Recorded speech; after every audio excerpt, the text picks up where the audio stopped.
Greetings, Phantomaniacs, and welcome to the newest spooky toy review. Here on the Needless Things YouTube channel, today we are taking a look at Michael Myers from Halloween 2 by NECA as part of their retro cloth 8-inch line or whatever they call it. I mentioned before that I'm not a huge fan of this clamshell design because of the hazards it poses to the collector trying to open it up, but I love the artwork that they have inside the clamshell. So, you know, it's a little bit of give and take. And honestly, in the end, it doesn't matter to me because I open these things up for you, the fine Phantomaniacs watching these videos. You can see right here on the side, Michael Myers with his scalpel ready to inflict pain. The tears of blood running down his mask as we see on the secondary head right over here. And then on the back of the card, we've got some, I guess, Michael Myers is not a guy that actually gets a whole lot of action poses. Like, this is about as action-y as it gets. But you get the figure in a couple of different poses reminiscent of the movie. And then on the bottom here, one of my favorite things that NECA does, they give credits for everybody responsible for creating this piece of art, which I think is really fantastic. And then we've got a nice little list of accessories down here. So, looks great. Can't wait to open it up. However, today you are getting a 2-for-1, or I guess a 3-for-2, because I will also be opening the Laurie and Doctor Loomis set that also is from Halloween 2.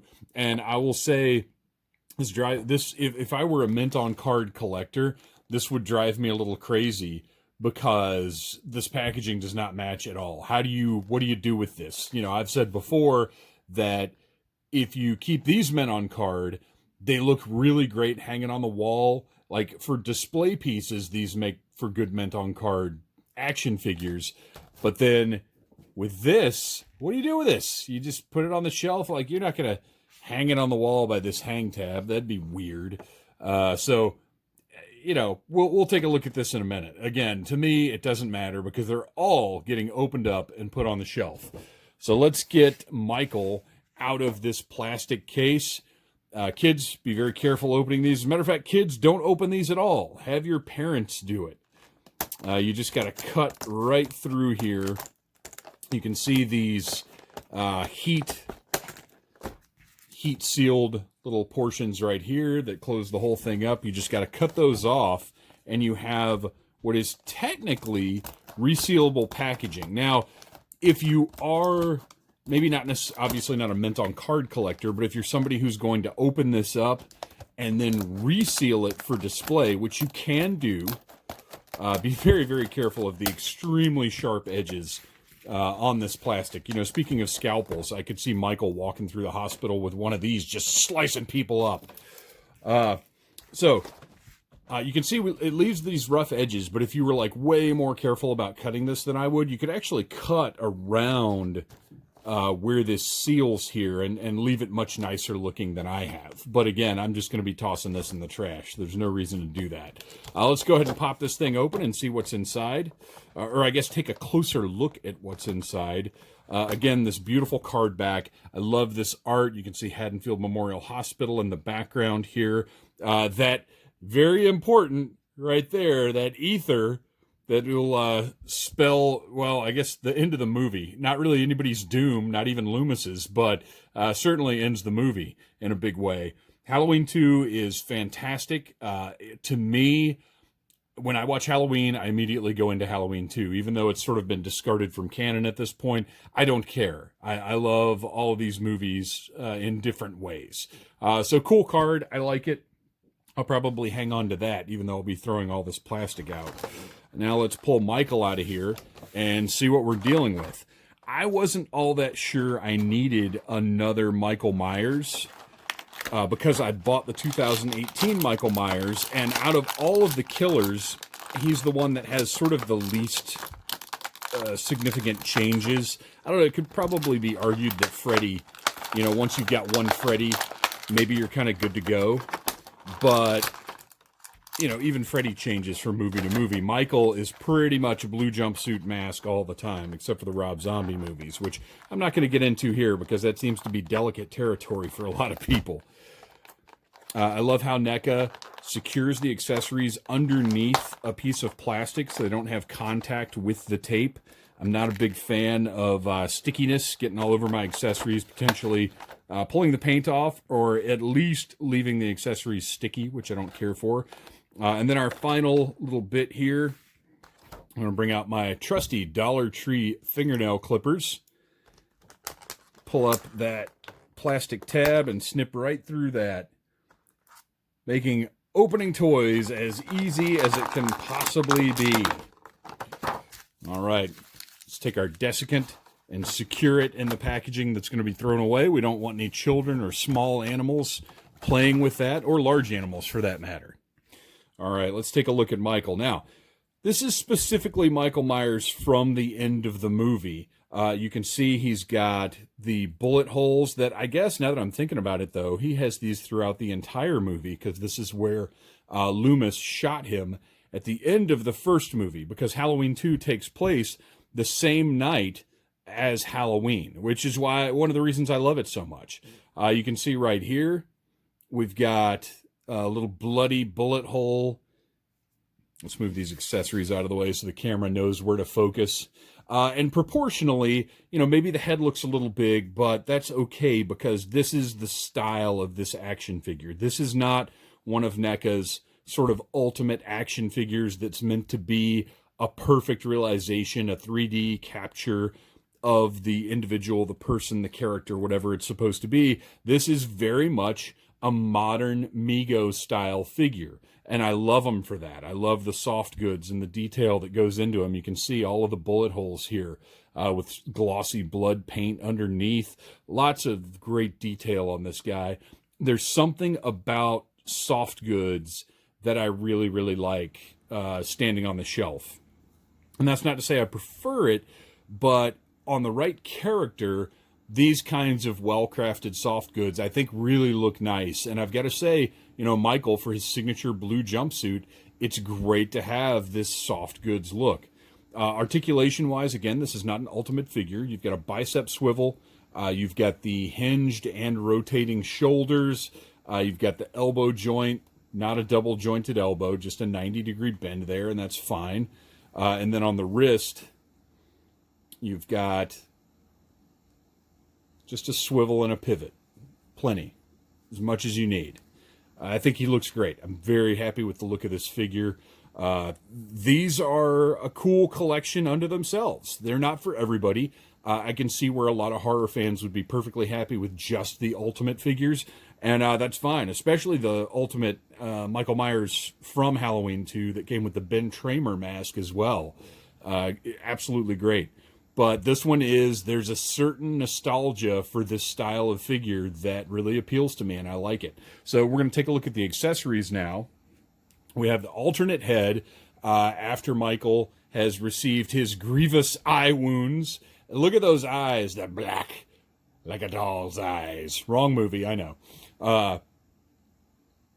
It's literally doll's eyes. The glossy blood going down the cheeks looks really nice. Great job on this, and I like that the hair is a separate piece that was attached to the mask, so it gives it the right look. When it's sculpted, when it's all one sculpted piece, the hair on Michael's mask looks really fakey and separate, and sometimes on figures, when the hair is a sculpted piece of the head, it gives it a look almost like it's real hair. So I like the look of this a lot. They've done a good job. And then you can see in the back here, you've got the seam on the mask. He also comes with a little hammer. Looks great. It's got, the paint on it is excellent. Looks like a real little hammer. Nice, long, I don't know specifically this isn't a butcher knife. It's not a steak knife. But it is a terrifying looking knife. You can actually see it's got a little serrated edge right there. So it's just a gigantic steak knife, maybe. It's a meat knife. And then the syringe. It's got the meniscus on the side. That's really fantastic. I like how slim the needle is. It's not oversized. It is a little bit, but sometimes, you guys know what I'm talking about. with toy syringes, sometimes they just are so thick that it's just goofy, and you can't even really use the accessory because it looks so bizarre. And then the scalpel that we saw in that box art, you can see all the detail on that thing. I mean, it's really fantastic. The hooked end right there, just really nice piece of work here. And then finally, the alternate hand for holding a different accessory. I would imagine the scalpel hand, the scalpel hand is on the figure. So you can actually see the way that this one is posed. It's meant to hold that scalpel and look right doing it. It's not the kind of thing where, oh, you can sort of set the scalpel in his hand and he can kind of hold it. This hand is specifically for that scalpel and it stays. You can see it's secure in there. They've done a really nice job with that. And then we'll just pop that hand out, slip that other hand in. Simple peg lets you switch it out. And then all of the other accessories can be held in this hand with a little more open grip. You can see right there, knife ready to go. I'm a big fan, I gotta say, of the hammer though. That there's something about a ball peen hammer that just makes it seem so much more brutal, an instrument of death, than even a knife. Like, just imagine getting whacked in the head with, I guess this isn't a ball peen hammer, I just like saying ball peen. But just imagine either end of this going into your skull. Like, that's horrifying. That's a worse thought to me than a knife to the guts, really. So there you go, Michael, ready to either murder or build a back porch. Your call. Let's see how easy it is to get the head off, because sometimes on these, the swappability isn't super easy, and I'm going to tell you right now, we're going to leave that head on. I'm not going to play around with that on the video anymore, because we've got two more figures we've got to open up now that we've got Michael all open, breathing, ready to go. So now it is time to take a look at Laurie Strode, which this is awesome because this is the first young Laurie Strode figure that we've gotten.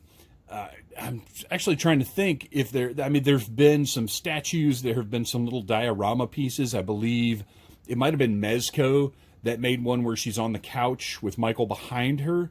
I might be misremembering that, but this is the first straight up just Laurie Strode at this age that we've gotten. It's great to see. I love it, and I hope we get more because she's one of the great heroines of film. You can see Laurie Strode and Doctor Loomis, Halloween 2. On the back, you have basically the cross cell here, where you see, the characters in action, but in the middle, the key component like, hey kids, there's another figure you have to buy to go with these as well, which is exactly what happened to me, because once I saw Loomis and Laurie, I had to get this Michael, even though I've already got a Michael in this style figure, because it's not the right Michael, so I had to get this one. It looks simple, cool packaging. I like it. I do like the brick side with the Haddonfield Memorial Hospital on here. That's a nice little touch, that you've got sort of a piece of the movie that they're packaged in, basically. Looks really cool, but now it is time. Oh, and once again, those credits that NECA is so good to include on their packaging. All right, now it is time to bring out our trusty 1964 box cutter, slice right through that tape circle, and get these figures out of this box. Now, NECA does a really nice job with the interior packaging because, as you can see, you've got a little background here that almost goes along with what Michael came with. This would be the opposite side of the room, I believe, and it's just the interior of the morgue. I had to stop for a minute and think about it. Are they in the morgue or are they just in a room? Wherever they are, it's the other side of the room from Michael. So very cool, and you'll probably be seeing this again later. Or if you're following Needless Things Podcast on Instagram, I imagine I'll be using that backdrop for these figures. Everything's secure in the package. We've got the awesome Halloween 2 jack-o'-lantern with the skull in it. Looks great. The sculpting is fantastic. I would love to have a full-size version of this. And I'm gonna have to check after I finish recording, because I think it's possible that Trick or Treat Studios or one of your Halloween vendors has made something along those lines.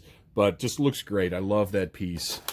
You know, it's not in movie, but I think it's a great extra for them to have included. Got a couple of pistols to get out of here. Got an extra hand, and we've got the lighter is in the hand. Nice.